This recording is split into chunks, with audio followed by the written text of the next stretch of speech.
S ಈ ಪ್ರಕರಣಕ್ಕೆ ಸಂಬಂಧಪಟ್ಟ ಹಾಗೆ ಕೆಎಸ್ ಆಫೀಸರ್ ಒಬ್ಬನಿಂದಲೂ ಲೋಕ ಡೀಲ್ ಆಗಿದೆ ಎನ್ನುವಂತಹ ಆರೋಪ.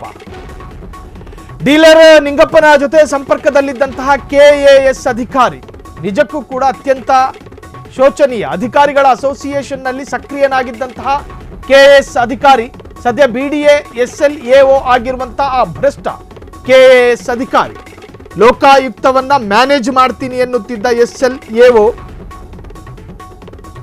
ಕೆಳಹಂತದ ಲೋಕ ಪೊಲೀಸರ ಜೊತೆ ಎಸ್ಎಲ್ಎಒಗೆ ಭಾರಿ ನಂಟಿತ್ತಂತೆ, ನಿರಂತರ ಸಂಪರ್ಕದಲ್ಲೂ ಇದ್ದಂತೆ. ಎಲ್ಲ ಕೆಎಸ್ ಅಧಿಕಾರಿಗಳಿಂದ ಮಾಮೂಲಿ ಕೊಡಿಸುವ ಬಗ್ಗೆ ಮಾತಾಡ್ತಿದ್ದ. ವಿಧಾನಸೌಧ ಸುತ್ತಮುತ್ತಲಿರುವ ಕ್ಲಬ್ಗಳಲ್ಲಿ ಡೀಲಿಂಗ್ಸ್ ಮಾಡ್ತಾ ಇದ್ರು ಈ ಕೆಎಎಸ್ ಅಧಿಕಾರಿ. ಕಳೆದ 9 ವರ್ಷದಿಂದ ಬೆಂಗಳೂರಿನಲ್ಲೇ ಠಿಕಾಣಿ ಹೂಡಿರುವಂತಹ ಅಧಿಕಾರಿ. ಈ ಬೆಂಗಳೂರು ಸುತ್ತಮುತ್ತ ಸರ್ಕಾರಿ ಕೆಲಸ ಬಿಟ್ಟು ಪೋಸ್ಟಿಂಗ್ಸು, ಡೀಲಿಂಗ್ಸು, ರಿಯಲ್ ಎಸ್ಟೇಟ್ ದಂಧೆ ನಾನು ಲೋಕಾಯುಕ್ತ ಮ್ಯಾನೇಜ್ ಮಾಡ್ತಿದ್ದೇನೆ ಎನ್ನುತ್ತಿದ್ದ ಕೆಎಎಸ್ ಅಧಿಕಾರಿ. ಈ ವಿಧಾನಸೌಧದ ಸುತ್ತಮುತ್ತ ಈ ತರಹದ ಒಂದಷ್ಟು ಜನ ಕೂತ್ಕೊಳ್ಳೋದಕ್ಕೆ ಇರ್ತಕ್ಕಂತಹ ಪ್ರಮುಖ ತಾಣ ಅಂದರೆ ಒಂದು ಪ್ರೆಸ್ ಕ್ಲಬ್. ಅಲ್ಲಿ ಕೂತ್ಕೋತಾರೆ. ಕೆಲವರು ಟೈ ಹಾಕೊಂಡಿರ್ತಾರೆ, ಕೆಲವರು ಕೋಟ್ ಹಾಕೊಂಡಿರ್ತಾರೆ. ಅಲ್ಲಿ ಕೂತ್ಕೊಳ್ಳುವ ಪ್ರತಿಯೊಬ್ಬರನ್ನು ನಾನು ಹೀಯಾಳಿಸ್ತಾ ಇಲ್ಲ. ಈ ತರಹದ ಡೀಲಿಂಗ್ಸ್ಗಳನ್ನು ಮಾತನಾಡುವಂತಹ ತಾಣವಾಗಿ ಬದಲಾಗಿದೆ. ಪ್ರೆಸ್ ಕ್ಲಬ್ನಲ್ಲಿ 4-6 ಅನಾಥ ಚೇರ್ಗಳಿರ್ತವೆ. ಟೈ ಹಾಕೊಂಡು ಕೋಟ್ ಹಾಕೊಂಡು ಅಲ್ಲಿ ಕೂತ್ಕೊಳ್ಳೋದು, ಬೇರೆ ಕೆಲಸ ಇರಲ್ಲ ಇವರುಗಳಿಗೆ. ಅದನ್ನ ಕೇಳಿಸ್ಕೊಳ್ಳೋದಕ್ಕೆ ಕೆಲ ಎಕ್ಸಲೆಂಟ್ ಲಿಸನರ್ಗಳು ಬರ್ತಾರೆ. ನಾನು ಜಗತ್ತಿನ ಅತ್ಯುತ್ತಮ ಕೇಳುಗ ಅನ್ನೋ ತರಹದಲ್ಲಿ ಪೋಸ್ ಕೊಡ್ತಾರೆ. ಈತ ಅದೇನೋ ಪುಂಕ್ತಾ ಇರ್ತಾನೆ, ಕೇಳಿಸ್ಕೊಳ್ಳಕ್ಕೆ 100 ಜನ ಅಲ್ಲಿ. ಈ ತರಹದ್ದೇ ಒಂದಷ್ಟು ವಿಧಾನಸೌಧದ ಸುತ್ತಮುತ್ತ ಕೆಲ ತಾಣಗಳಿದ್ದಾವೆ. ಆ ತಾಣಗಳನ್ನೇ ಮಿಸ್ಯೂಸ್ ಮಾಡಿಕೊಳ್ಳುವಂತಹ ಈ ತರಹದ ಅಧಿಕಾರಿಗಳು ಕೂತ್ಕೊಂಡು ನಾನು ಅದನ್ನ ಮೇಂಟೈನ್ ಮಾಡ್ತೀನಿ, ಇದನ್ನ ಮೇಂಟೈನ್ ಮಾಡ್ತೀನಿ. ವಿಧಾನಸೌಧ ಸುತ್ತಮುತ್ತಲಿರುವ ಕ್ಲಬ್ಗಳಲ್ಲಿ ಡೀಲಿಂಗ್ಸ್ ಮಾಡ್ತಾ ಇದ್ದ ಈ ಕೆಎಎಸ್ ಕಳೆದ 9 ವರ್ಷದಿಂದ ಬೆಂಗಳೂರಲ್ಲೇ ಠಿಕಾಣಿ ಹೂಡಿರ್ತಕ್ಕಂಥ ಅಧಿಕಾರಿ. ಸರ್ಕಾರಿ ಕೆಲಸ ಬಿಟ್ಟು ಪೋಸ್ಟಿಂಗ್ಸು, ಡೀಲಿಂಗ್ಸು, ರಿಯಲ್ ಎಸ್ಟೇಟು ದಂಧೆ. ನೋಡಿ ಸರ್ಕಾರದ ಭಾಗವನ್ನು ಹೆಂಗೆ ಬಳಸ್ಕೊತಾರೆ. ನಾನು ಲೋಕಾಯುಕ್ತ ಮ್ಯಾನೇಜ್ ಮಾಡ್ತಿದ್ದೇನೆ ಎನ್ನುತ್ತಿದ್ದ ಕೆಎಎಸ್ ಅಧಿಕಾರಿ ಬೇರೆ ಬೇರೆ ಅಧಿಕಾರಿಗಳನ್ನ ಪೋಸ್ಟಿಂಗ್ ಮಾಡಿಸಿ ಪರೋಕ್ಷವಾಗಿ ದಂಧೆ ಮಾಡ್ತಿದ್ದ. ಈ ರೀತಿ ಪೋಸ್ಟಿಂಗು, ಬಿಸ್ನೆಸ್ಸು ಅಂತ ಹೇಳಿ ಸರ್ಕಾರದ ಭಾಗವನ್ನೇ ಬಳಸ್ಕೊತಾ ಇದ್ದ ಕೆಎಸ್ ಆಫೀಸರ್ ಒಬ್ಬನಿಂದಲೂ ಲೋಕ ಡೀಲ್ ಆಗಿದೆ ಎನ್ನುವಂಥ ಮಾಹಿತಿ.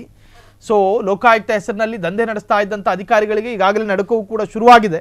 ಹಲವು ಬ್ರೋಕರ್ಗಳು ಜೊತೆಗೆ ಮೀಡಿಯೇಟರ್ಗಳು, ಮಧ್ಯವರ್ತಿಗಳಿಗೂ ಕೂಡ ಸಂಕಷ್ಟ ಎದುರಾಗೋ ಸಾಧ್ಯತೆಗಳಿದೆ. SP ರಿಲೀವ್ ಬೆನ್ನಲ್ಲೇ ಬೆಂಗಳೂರು ಬಿಟ್ಟಿರ್ತಕ್ಕಂಥ ಹಲವು ಅಧಿಕಾರಿಗಳು ಎಬ್ಸ್ಕೊಂಡಾಗಿದ್ದಾರೆ. ಮತ್ತೊಬ್ಬ IPS ಅಧಿಕಾರಿ ವಿರುದ್ಧವೂ ಕೂಡ ಶೀಘ್ರವೇ ಕ್ರಮಕ್ಕೆ ಮುಂದಾಗಿರ್ತಕ್ಕಂತಹ ಸರ್ಕಾರ. ಒಟ್ಟಾರೆ ಈ ಪ್ರಕರಣಕ್ಕೆ ಸಂಬಂಧಪಟ್ಟ ಹಾಗೆ ಕೆಎಸ್ ಆಫೀಸರ್ ಒಬ್ಬನಿಂದಲೂ ಕೂಡ ಲೋಕ ಡೀಲ್ ಆಗಿದೆ ಎನ್ನುವಂಥ ಮಾಹಿತಿ. ಡೀಲರ್ ನಿಂಗಪ್ಪನ ಜೊತೆಗೆ ಸಂಪರ್ಕದಲ್ಲಿದ್ದಂತಹ ಕೆಎಸ್ ಅಧಿಕಾರಿಗಳ ಅಸೋಸಿಯೇಷನ್ನಲ್ಲಿ ಸಕ್ರಿಯವಾಗಿದ್ದಂಥ ಕೆಎಸ್ ಅಧಿಕಾರಿ. ಈ ಅಸೋಸಿಯೇಷನು ಅಂತ ಕೇಳಿ ಬಂದಾಗ ಅವರಿಗೆ ಅವರದೇ ಆದಂತಹ ಕೆಲ ಮೀಟಿಂಗ್ ಹಾಲ್ಗಳಿರ್ತವೆ. ಸದ್ಯ BDA SLAO ಆಗಿರುವಂತಹ ಆ ಭ್ರಷ್ಟ ಕೆಎಸ್ ಅಧಿಕಾರಿ ಲೋಕಾಯುಕ್ತವನ್ನು ಮ್ಯಾನೇಜ್ ಮಾಡ್ತೀನಿ ಎನ್ನುತ್ತಿದ್ದ. ಪದೇ ಪದೇ ನಾನು ಲೋಕಾಯುಕ್ತವನ್ನು ಮ್ಯಾನೇಜ್ ಮಾಡ್ತೀನಿ, ನನ್ನ ಕಂಟ್ರೋಲಲ್ಲಿದೆ ಅನ್ನೋ ತರಹ ಮಾತದು. ಕೆಳಹಂತದ ಲೋಕ ಪೊಲೀಸರ ಜೊತೆ SLAOಗೆ ನಂಟಿತ್ತು, ನಿರಂತರ ಸಂಪರ್ಕದಲ್ಲೂ ಇದ್ದ. ಎಲ್ಲ ಕೆಎಸ್ ಅಧಿಕಾರಿಗಳಿಂದ ಮಾಮೂಲಿ ಕೊಡಿಸುವ ಬಗ್ಗೆ ಮಾತಾಡ್ತಿದ್ದ. ವಿಧಾನಸೌಧದ ಸುತ್ತಮುತ್ತಲಿರ್ತಕ್ಕಂಥ ಕ್ಲಬ್ಗಳಲ್ಲಿ ಡೀಲಿಂಗ್ಸ್ ಮಾಡ್ತಾ ಇದ್ದಂಥ ಕೆಎಸ್ ಅಧಿಕಾರಿ ಕಳೆದ 9 ವರ್ಷದಿಂದ ಬೆಂಗಳೂರಿನಲ್ಲೇ ಠಿಕಾಣಿ ಹೂಡಿರ್ತಕ್ಕಂಥ ಅಧಿಕಾರಿ. ಕಾರಣ ಎಲ್ಲಿ ಹಾಲಿನ ರುಚಿ ಚೆನ್ನಾಗಿರುತ್ತೋ ಅಲ್ಲಿ ಬೆಕ್ಕುಗಳು ಕಾಣಿಸಿಕೊಳ್ಳೋದು ಸಹಜ. ಸೊ ಒಂದೇ ಕಡೆ ಠಿಕಾಣಿ ಹೂಡಿರ್ತಾರೆ ಅನ್ನೋದಾದರೆ ಅದರ ಹಿಂದೆ ಅದರದೇ ಆದಂಥ ಕಾರಣಗಳಿದ್ದಾವೆ. ಸರ್ಕಾರಿ ಕೆಲಸ ಬಿಟ್ಟು ಪೋಸ್ಟಿಂಗು, ಡೀಲಿಂಗ್ಸು, ರಿಯಲ್ ಎಸ್ಟೇಟು ದಂಧೆ ಭಾರಿ ಮಾರ್ಜಿನ್ ಇದ್ದಂತಹ ದಂಧೆ ಆಗಿದ್ದರಿಂದಾಗಿ ಅವ್ಯಾಹತವಾಗಿ ಸುದೀರ್ಘವಾಗಿ ಆ ದಂಧೆಯಲ್ಲೇ ಇದ್ದಾರೆ. ನಾನು ಲೋಕಾಯುಕ್ತ ಮ್ಯಾನೇಜ್ ಮಾಡ್ತಿದ್ದೇನೆ ಎನ್ನುತ್ತಿದ್ದಂಥ ಕೆಎಸ್ ಅಧಿಕಾರಿ ಇನ್ನು ಬೇರೆ ಬೇರೆ ಅಧಿಕಾರಿಗಳನ್ನು ಪೋಸ್ಟಿಂಗ್ ಮಾಡಿಸಿ ಪರೋಕ್ಷವಾಗಿ ದಂಧೆ ಮಾಡ್ತಾ ಇದ್ದ. ನಿನಗೆ ಆ ಥರದ ಆಯಕಟ್ಟಿನ ಸ್ಥಳಕ್ಕೆ ಪೋಸ್ಟಿಂಗ್ ಮಾಡ್ತೀನಿ, ಕೆಲವರಿಗೆ ಆ ತರಹದೊಂದಿರುತ್ತೆ. ಇನ್ನು ಈ ವಿಚಾರ ಹೇಳೋದು, ಕೆಲ ಪೊಲೀಸರಿಗೆ ಕ್ರೈಮ್ ರೇಟ್ ಜಾಸ್ತಿ ಇರ್ತಕ್ಕಂಥ ಸ್ಥಳ ಬೇಕು, ಪೋಸ್ಟಿಂಗ್ ಬೇಕು, ಅಲ್ಲಿಗೆ ವರ್ಗಾವಣೆ ಆಗಬೇಕು ಅನ್ನುವಾಗ ಆ ಪೋಸ್ಟಿಂಗ್ ಕೊಡಿಸೋದಕ್ಕೆ ಯಾರು ಪ್ರಭಾವಿ ಅನ್ನೋದನ್ನು ಹುಡುಕ್ತಾನೆ ಆತ.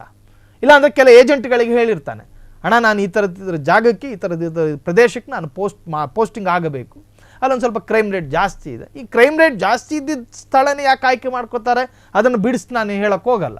ಹಾಗಿದ್ದಾಗ ಅವರು ಈ ತರಹದ ಆಯಕಟ್ಟಿನ ಸ್ಥಳಕ್ಕೆ ಪೋಸ್ಟಿಂಗ್ ಮಾಡಿ ಕೊಡ್ತಾರೆ, ಅದರದೇ ಆದ ಪ್ರಭಾವಿತ ವ್ಯಕ್ತಿಗಳನ್ನು ಹಿಡ್ಕತಾರೆ.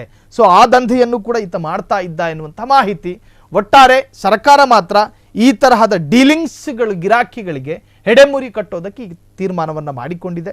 ಸೊ ಈ ತೀರ್ಮಾನ ಮತ್ತಷ್ಟು ಕಠಿಣ ಆಗಲಿ ಅನ್ನೋದೇ ನಿಮ್ಮ ಫ್ರೀಡಮ್ ಟಿವಿಯ ಆಶಯ ಕೂಡ ಹೌದು.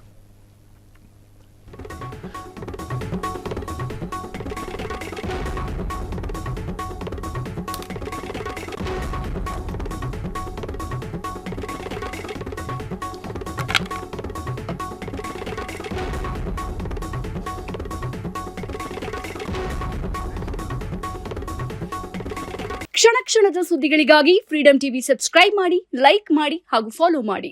ಹೊಸ ಸುದ್ದಿಗಳ ನೋಟಿಫಿಕೇಶನ್ಗಾಗಿ ಬೆಲ್ ಐಕಾನ್ ಮೇಲೆ ಕ್ಲಿಕ್ ಮಾಡಿ.